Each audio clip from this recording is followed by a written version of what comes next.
আসিফ নজরুল সে উপদেষ্টা বলেছিল ২৬ লক্ষ ভারতীয় নাগরিককে নাকি আমরা সরকারি চাকরি দিয়ে রেখেছি, কিন্তু আজ পর্যন্ত কি তার একটা নামও দিতে পেরেছে বা তাদের চাকরি থেকে তারা বিদায় দিয়েছে?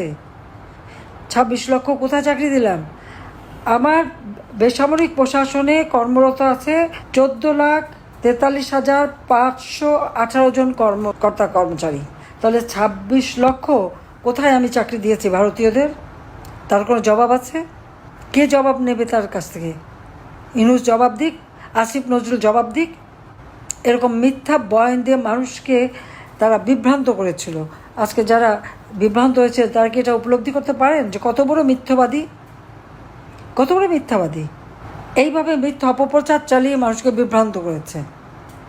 এখনও যদি কেউ সজাগ না হয় আমার কিছু বলার নেই, কিন্তু আমি তো বাবা মা ভাই সব হারিয়ে সেই ব্যথা শোক বুকে নিয়েও যে জাতির জন্য আমার বাবা জীবন দিয়ে গেছে।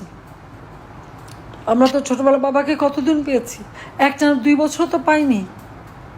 যে বয়সে বাচ্চারা বাবার সাথে স্কুলে যায়, আমরা কি সেই সুযোগ পেয়েছি কখনো? দেখা করতে তো জেল গেটে যেতে হতো আমাদের, আব্বার সঙ্গে দেখাই হতো জেল গেটে। এটাই ছিল বাস্তবতা। এই দেশের মানুষকে তিনি গভীরভাবে ভালোবেসেছেন, আমাদের থেকেও মানুষকে বেশি ভালোবেসেছেন। আর সেই দেশে সেই মাটিতে যখন স্বাধীনতা এনে দিলেন, তারপর তাকে নির্মমভাবে হত্যা করা হলো। তারপরেও 6 বছর দেশে আসতে পারিনি, রিফিউজি হিসেবে থাকতে হয়েছিল। পাসপোর্টটা পর্যন্ত জিয়াউর রহমান দেয়নি রেহানার। কোনো দলকে নিশ্চিহ্ন করার জন্য তাদের উপর নির্বিচারে অত্যাচার নির্যাতন করা, সেটা কিন্তু আওয়ামী লীগ করেনি। বরং সকলের মৌলিক অধিকার, গণতান্ত্রিক অধিকার আমরা নিশ্চিত করেছি। আমাদের সোশ্যাল সেফটি নেটে সেখানে আমরা যে তালিকা করেছি সেখানে কিন্তু আমরা দল দেখিনি। আমরা যে ভূমিহীন গৃহহীন মানুষকে ঘরবাড়ি তৈরি করে দিয়েছি সেখানে কিন্তু কোনো দল দেখিনি। আমি যখন সরকার গঠন করেছি, আমার সরকার জনগণের কল্যাণেই কাজ করেছে, জনগণের জন্য, কোনো একটা দলের জন্য না। এটা হলো বাস্তবতা। কিন্তু আজকে যখন দেখি সমস্ত রাগ আওয়ামী লীগের উপর, সমস্ত দোষ আওয়ামী লীগের, সমস্ত দোষ আমাদের, নির্বিচারে আমাদের উপর অত্যাচার নির্যাতন চলছে, জেল জুলুম চলছে, পাশাপাশি মুক্তিযুদ্ধের চেতনাকে নস্যাৎ করা, মুক্তিযুদ্ধের স্মৃতিচিহ্নগুলি মুছে ফেলা। আজকে বাংলাদেশের অবস্থাটা কি? এই মুহূর্তে আপনারা দেখেন দেশটা অচল। কেন? সরকারি কর্মচারীদের যে দুরবস্থা, তাদের চাকরি খাবার জন্য এক অধ্যাদেশ জারি, তার উপর অর্থনৈতিক অবস্থা কী অবস্থা? আজকে আমাদের ব্যবসায়ীরা নিজেরাই বলছেন যে 2 মাসের মধ্যে 50% শিল্প বন্ধ হয়ে যাবে। ইতিমধ্যে প্রায় 1100 শিল্প কলকারখানা বন্ধ, একে একে গার্মেন্টস বন্ধ, শ্রমিকরা চাকরি হারিয়ে তারা কোথায়? মেয়েরা ঘরে ফিরে যাচ্ছে কাঁদতে কাঁদতে। আজকে দেশের অবস্থাটা কি? যে কোনো একটা ঘরের মধ্যে বাড়িতে ঢুকে যে কি তারা সমন্বয়ক, এখন আবার সেটা নতুন পার্টি হয়েছে এনসিপি আর বিএনপি জামাত, এরা মিলে সেখানে নির্যাতন, লুটপাট, কারো বাড়িতে ঢুকে লুটপাট করা, মারা, অত্যাচার করা, এটা কোন ধরনের কাজ? এটা কোন গণতান্ত্রিক ধারা? এটা কোন স্বাধীনতা? সেটাই তো প্রশ্ন। এবং নির্বিচারে, কারো কোনো নিরাপত্তা নাই। যখন যাকে খুশি তাকেই হয়রানি, তাকেই গ্রেপ্তার, তার উপরে নির্যাতন সেটা চালিয়ে যাচ্ছে। অর্থনীতি সম্পূর্ণভাবে ধ্বংসের দিকে। তার উপরে একের পর এক কালো আইন জারি করে যাচ্ছে। তাদের আইন জারি করার অধিকারটা কে দিয়েছে? ডক্টর ইউনূস এবং তার ওই উপদেষ্টারা কি জনগণের ম্যান্ডেট নিয়ে ক্ষমতা এসেছে? তারা তো এসেছে জঙ্গিদের সহায়তায়, সন্ত্রাসীদের সহায়তায়, খুনিদের সহায়তায়। সেটা তো প্রমাণ হয়েছে। কারণ ক্ষমতা আসার সাথে সাথে যত জঙ্গি, সন্ত্রাসী, খুনি যাদেরকে আমরা বিচার করে কারাগারে বন্দি করেছিলাম সবাইকে মুক্তি দিয়ে দিয়েছে, জেলখানা খুলে দিয়েছে, সব স্রোতের মতো বেরিয়ে গেছে। আর জেলখানা ভরেছে কাদের নিয়ে? মুক্তিযোদ্ধা, মুক্তিযোদ্ধা সম্পর্ক শক্তি, আওয়ামী লীগের নেতাকর্মী, তাদেরকে দিয়ে আজ জেল ভরেছে। প্রায় 5 লক্ষের উপর শুধু মামলা এবং আসামি। আমার মনে হয় ডক্টর ইউনূস একটা রেকর্ড করে ফেলেছে। কোনো দেশে এইভাবে এত লক্ষ লক্ষ মানুষের বিরুদ্ধে মামলা দিতে পারে আর আসামি করতে পারে আর হয়রানি করতে পারে, এটা বোধহয় আর কোথাও কোনোদিন ঘটে নাই। সে এইভাবে নির্যাতন আওয়ামী লীগের উপর চালাচ্ছে। তারপর কি?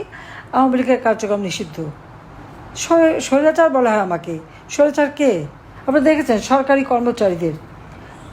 কর্মচারীদের আইন একটা অধ্যাদেশ করা হয়েছিল 79 সালে, সেটাকে আমরা আইনে পরিণত করি। এটা কোর্টের একটা অর্ডার ছিল, কারণ সামরিক শাসকদের ক্ষমতাকে অবৈধ ঘোষণা করা হয়েছিল। সেইখান থেকে আমরা আইনটা করে দিই, কিন্তু সেই আইনকে বাদ দিয়ে ওই 79 অধ্যাদেশের সূত্র ধরে একটা অধ্যাদেশ জারি করেছে। আমার এখানে প্রশ্ন, এই অধ্যাদেশ জারি করার কি অধিকার তার আছে? ইউনূসের আছে? সে তো তার ওই যে পদবিটা যেটা সে আছে, ওটা তো কোনো সংবিধানে নাই। জনগণের ভোটে নির্বাচিত হয়ে সে আসেনি, জনগণের ম্যান্ডেট নিয়ে আসেনি, এসেছে জঙ্গিদের সহায়তায়, সন্ত্রাসীদের সহায়তায়। আজকে সচিবালয় থেকে শুরু করে সকল কর্মচারী, তাদের উপর যেভাবে নির্যাতন, আজকে সরকারি বেতনভুক কর্মচারী সকলেকেই চাকরি থেকে তারা বের করে দিতে পারবে। 4 ধরনের শৃঙ্খলা ভঙ্গের অপরাধে তারা বিভাগীয় মামলা ছাড়াই শুধুমাত্র কারণ দর্শানোর নোটিশ দিয়ে চাকরি থেকে বরখাস্ত করতে পারবে। এই ধরনের অধ্যাদেশ তারা জারি করেছে। কে তাদের দিয়েছে এই অধিকার? এটা তো সম্পূর্ণভাবে সংবিধানের সঙ্গে অসামঞ্জস্যপূর্ণ, সম্পূর্ণ অসামঞ্জস্যপূর্ণ। কারণ 2018 সালে সরকারি কর্মচারীদের আইন করা হয়, অথচ সেই আগের যে অধ্যাদেশটা সেটা কিন্তু রহিত করা হয়েছিল। আবার সেটাকে পুনরায় রহিত করা, আবার এই অধ্যাদেশ দেওয়া, তাদেরকে কে এটা জারি করতে বলেছে? সরকারি অধ্যাদেশ জারি করা কোনো অধিকার তো এর নাই, সংবিধান সেই অধিকার দেয়নি। আর যে আইন সংসদে পাশ হয়েছে সেটা কার্যকর হবে বা সংশোধন হবে সংসদেই, অথচ সংসদ কোথায়? একের পর এক আপনারা দেখেন কিভাবে সরকারি কর্মচারী থেকে শুরু করে এখানে আমাদের সামরিক বাহিনী, সশস্ত্র বাহিনী, পুলিশ বাহিনী বলেন, প্রত্যেকের উপর যে জুলুমটা হচ্ছে, এখন এই নতুন আইনে এদেরকে সম্পূর্ণভাবে চাকরি থেকে বরখাস্ত করতে পারবে শুধু কারণ দর্শানোর নোটিশ দিয়ে। সরকারি আইনে তো এটা বলা নাই, তো এই অধ্যাদেশ সে দেবে কীভাবে? একটা দেশকে কিভাবে ধ্বংস করা যায়, এটাই হচ্ছে ইউনূসের উদ্দেশ্য। যে দেশটা মাত্র 8 মাস আগে সারা বিশ্বের কাছে উন্নয়নের বিস্ময় ছিল, আজকে সেই দেশটাকে ধ্বংসের কিনারে নিয়ে গেছে। যে গরিব মানুষ অন্তত 3 বেলা ভাত বা খাবার খেতে পারতো, আজকে সেই খাবার তারা খেতে পারে না। বলেছিল যে আওয়ামী লীগের আমলে, শেখ হাসিনার আমলে সব জিনিসের দাম বেড়ে গেছে, ইউনূসটাকে খুব সস্তায় খাওয়াবে। কোন জিনিসটা সস্তায় খাওয়াচ্ছে? 81 সালে আসার পর থেকে দেশের মানুষের জন্য কাজ করেছি, এবং যখনই ক্ষমতা এসেছি দেশের উন্নতি করেছি, মুক্তিযুদ্ধের চেতনা বাংলাদেশকে গড়ে তুলেছি, আর্থসামাজিক উন্নতি করেছি, সারা বিশ্বে বাংলাদেশের সম্মান। আজকে এই একটা ক্ষমতালোভী ইউনূসের কারণে সমস্ত বাংলাদেশের ভাবমূর্তি নষ্ট হয়ে গেছে। আর এখন এমন কোনো শ্রেণী পেশার মানুষ নেই যাদের উপর জুলুম অত্যাচার না হচ্ছে, এমন কোনো শ্রেণী পেশা নেই। চরমভাবে আজকে দেশটাকে ধ্বংসের দিকে নিয়ে যাচ্ছে। কেন? যুদ্ধ অপরাধীদের বিচার করেছিলাম, সেটা আমার অপরাধ? আমার বাবা মা ভাইদের যারা হত্যা করেছে সেই খুনিদের বিচার করেছি, 15 আগস্টের খুনিদের, সেটাই কি আমার অপরাধ? এই যুদ্ধ অপরাধীরা কী করেছে জানেন না? পাকিস্তানি হানাদার বাহিনী গ্রামের পর গ্রাম জ্বালিয়ে পুড়ে ছাড়খাড় করেছে। তাদের দোষর ছিল আলবদর রাজাকার, আল শামস বাহিনী।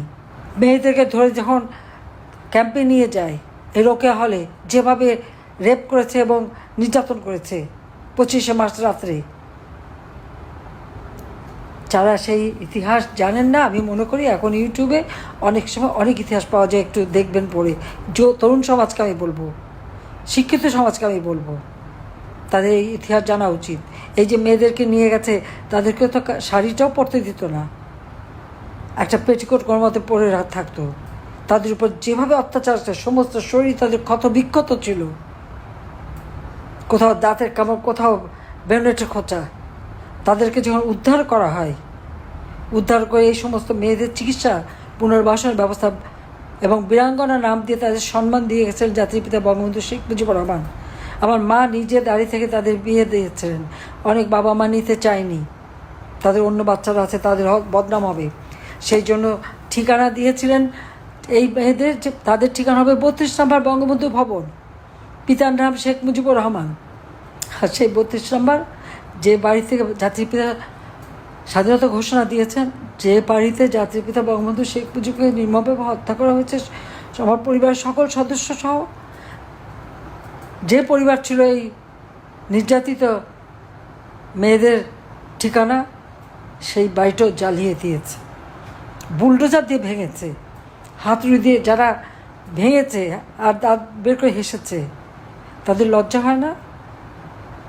মুক্তিযুদ্ধের সমস্ত স্মৃতিগুলি একে একে ধ্বংস করে দেওয়া হচ্ছে, মুক্তিযুদ্ধের সমস্ত ইতিহাস মুছে ফেলা হচ্ছে। মুক্তিযুদ্ধের স্মৃতির জন্য ইতিহাস যদি মুছে ফেলা হয় তো বাংলাদেশ কোথায় আছে, কোথায় থাকে? বাংলাদেশ নামটাও তো বঙ্গবন্ধু শেখ মুজিবের দেওয়া। যাক, আমি আর সময় নিতে চাই না। আমি সবাইকে ধন্যবাদ জানাই এবং ইতিহাস বিকৃতি থেকে বাংলাদেশ মুক্তি পাক, আর এই দুঃশাসনের হাত থেকে বাংলাদেশ মুক্তি পাক। যত আমাদের বন্দী আছে সবাইকে মুক্তি দিতে হবে, সমস্ত মিথ্যা মামলা প্রত্যাহার করতে হবে। আর আইসিটি এটাও বেআইনি। 73 সালে আইন করে আইসিটি করা হয়েছিল যুদ্ধ অপরাধীদের বিচারের জন্য। এখানে ইউনুসের কোনো অধিকার নাই। ওই আইন সংশোধন করবে একটা অবৈধ ক্ষমতাধারী, আর সেখানে বিচার করবে আর শাস্তি দেবে সাংবিধানিকভাবে, নীতিগতভাবে তার কোনো অধিকার তাদের নাই। বরং যারা এই অপকর্মগুলি করেছে তাদের বিচারই বাংলার মাটিতে হবে একদিন। যারা এই আইসিটি নিয়ে আজকে লাফালাফি করছেন, আমাদের বিরুদ্ধে মামলা দিচ্ছেন, শাস্তি দেবেন, একদিন শাস্তি তাদেরকে পেতে হবেই ইনশাল্লাহ। সবাইকে ধন্যবাদ। জয় বাংলা, জয় বঙ্গবন্ধু, বাংলাদেশ চিরজীবী হোক। খোদা হাফিজ।